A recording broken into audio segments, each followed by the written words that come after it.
Buenas tardes, hoy les hablaré un poco de lo que abarca el neoliberalismo. Para empezar, primero hablaremos sobre algunos tratados que México tiene contra otros países.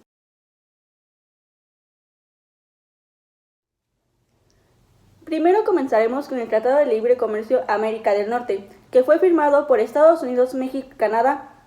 Su objetivo principal fue formar una zona de libre comercio estableciendo reglas claras y permanentes para el intercambio comercial que permitía el incremento de flujo comercial e inversión, así como nuevas oportunidades de empleo y mejores niveles de vida. Su última modernización fue en el 2017, donde el presidente Donald Trump, al asumir su cargo, amenazó a Canadá y a México con romper ese tratado, si es que la modernización no lo favorecía a su país. A finales del mes de abril del 2017 optó por renegociar el acuerdo después de que Enrique Peña Nieto y el primer ministro canadiense Justin Trudeau lo permitieran, renegociando a la vez que retirar a Estados Unidos del CLAN tendría un impacto importante en el sistema. Sin embargo, tenía que obtener algún acuerdo justo para los trabajadores y empresas estadounidenses. Después pasamos con el Tratado de Libre Comercio de México y la Unión Europea, que entra en vigor el 1 de junio del 2000. Su objetivo general fue crear un espacio comercial en un contexto de integración multinacional a través del establecimiento de una zona de libre comercio para la apertura de oportunidades extranjeras de desarrollo. En el 2017 se atrasa la modernización de este tratado con la Unión Europea. El bloque europeo se ha resignado a abrir sus mercados para productos agropecuarios mexicanos, situación que está dificultando el cierre de renegociaciones. Saudowski, que fue un negociador del CLAN en sus orígenes, explicó que en esta modernización México quería exportar productos carninos y que la Unión Europea quería enviar productos lácteos. No obstante, productores de carne europea han mostrado resistencia para abrir el mercado a la carne mexicana de bovino y de equino. Entre los argumentos están que la Unión Europea se consume carne libre de estimulantes para el crecimiento y que estas son permitidas por México. En tanto, para la carne del caballo aún se tiene que tener en cuenta el proceso de su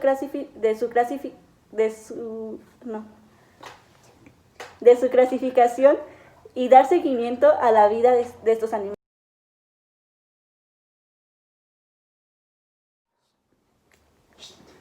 El acuerdo para el fortalecimiento de la asociación económica entre Estados Unidos, mexicanos y Japón fue firmado el 17 de septiembre del 2004 y entró en vigor el 1 de abril del 2005. Su objetivo general fue construir una asociación estratégica en que se extendiera en el Océano Pacífico en una nueva época, la cual solidaría las actividades bilaterales del comercio, inversión y cooperación económica mediante los mejoramientos del ambiente.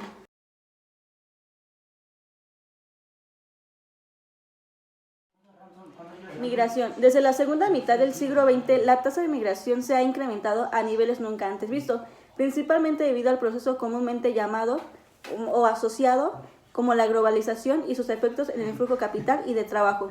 La migración internacional actual solamente representa una porción pequeña de lo que es en realidad todo el mundo. Alrededor del 3% de la población del mundo vive fuera de su país de nacimiento. Los migrantes desarrollan una conciencia de movilidad social basada en experiencias migratorias, llevándolos a suponer que es posible aumentar su nivel de ingreso y de consumo a través de la migración.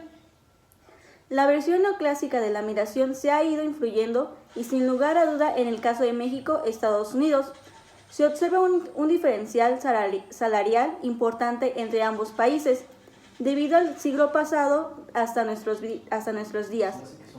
El diferencial salarial entre México y Estados Unidos se ha incrementado según se han sido marcados siempre. Según cifras del primer quinquenio del siglo XXI, el ingreso promedio anual bruto estadounidense por trabajador es 7 veces mayor que el de un mexicano.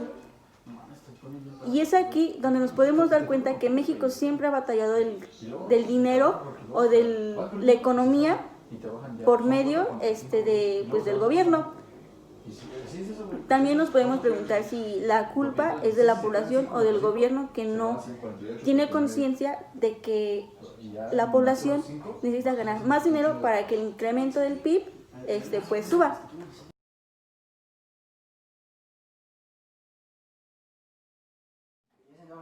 Calentamiento global. El mundo productivo neoliberal está basado en el crecimiento, sin tener en cuenta los efectos ecológicos ni el estado sanitario en la población humana, también llamado como salud ambiental. Esta misma evalúa, corrige, controla y prevé los factores en el medio ambiente que se puedan afectar en la salud de las actuales y futuras generaciones. La Organización Mundial de la Salud calcula que se podría evitar hasta el 13 millones de defunciones al año. La contaminación causa más muertes en los individuos pobres y vulnerables, pues casi el 92% de las muertes relacionadas con la contaminación son causadas en los países de bajos ingresos. En el 2014, la OMS alerta que en unos 3.7 millones de muertes en el mundo se podría atribuir a la contaminación atmosférica.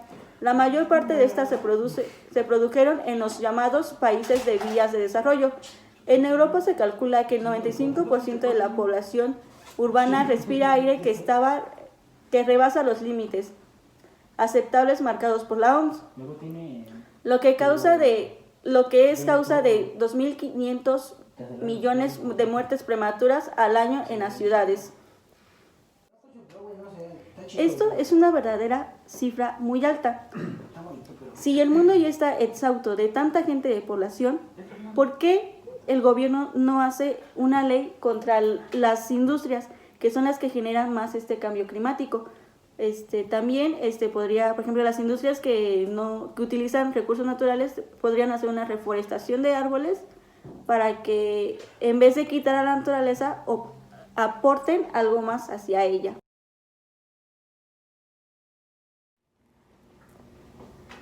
En conclusión, los tratados de libre comercio sirven para expandir los productos nacionales a otros países y asimismo recibir productos internacionales. Pero ¿qué es la consecuencia de esto? Que los productos nacionales cada vez son menos vendidos en la misma nación. Es decir, que los fabricantes de los productos nacionales no se venden en ese mismo país porque la ciudadanía prefiere comprar productos extranjeros. Y esto va a generar que el PIB tenga una desviación, que baje el PIB, la moneda, y va a generar una inflación en la bolsa de valores.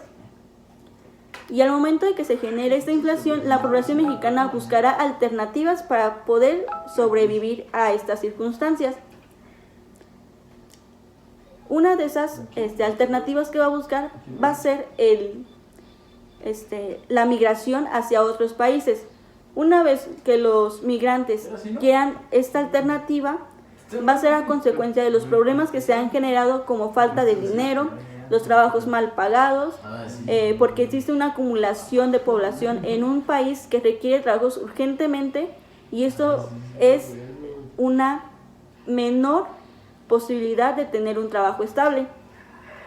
Al haber una mayor población en el país, existen más contaminantes atmosféricos, teniendo en cuenta que la principal causa de la contaminación es el tráfico, ya que el 50% de las emisiones de dióxido de nitrógeno es por uso de los vehículos. Ahora bien, el único cambio importante que se observa en el presupuesto de la economía del 2020 con respecto a los gobiernos anteriores es la redistribución del gasto dentro de la administración pública federal. Es decir, que esta administración ha gastado menos.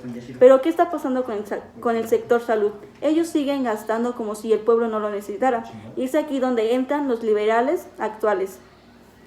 Antes de limitar los abusos estables, deberán luchar por acabar con el sector salud, promoviendo medidas tales como la expropiación de viviendas utilizadas para las especulaciones, la eliminación de los oligopolios otorgar la acumulación y las grandes fortunas, entre otras acciones que ayuden a la ciudadanía.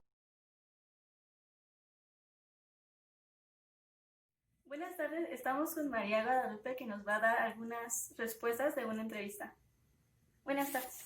Hola, buenas tardes. ¿Qué opinas sobre la economía? Pues mira, la economía en estos tiempos no es muy buena, ya que realmente pues los sueldos que se nos pagan es muy poco. Los incrementos que supuestamente hay cada año con año es muy poco a lo que sube la canasta básica, perdón. Entonces, pues para mí la economía no es muy buena la que está ahorita, pues aquí en México, la que estamos viviendo. Okay. ¿Crees que el sueldo que ganas es suficiente para cubrir tus necesidades? No, o sea, el sueldo que yo gano, percibo, solamente es para, pues como dicen por ahí, para comer, pero realmente no satisface, o sea, no cubre todo lo que yo necesito. Y eso que mi familia es pequeña. ¿Cómo te afecta la migración en tu vida diaria? Pues yo no lo puedo ver así como afectación a mí porque eh, no lo tengo así directamente. Sin embargo, pienso que por ejemplo, Estados Unidos que no permite que otra gente eh, pase a su estado, pues creo que sí, eso sí afecta. ¿Por qué? Porque pues mucha gente se va para allá por el sueño americano, porque allá supuestamente la vida es mucho mejor, pero porque en realidad aquí en México pues la economía, la política está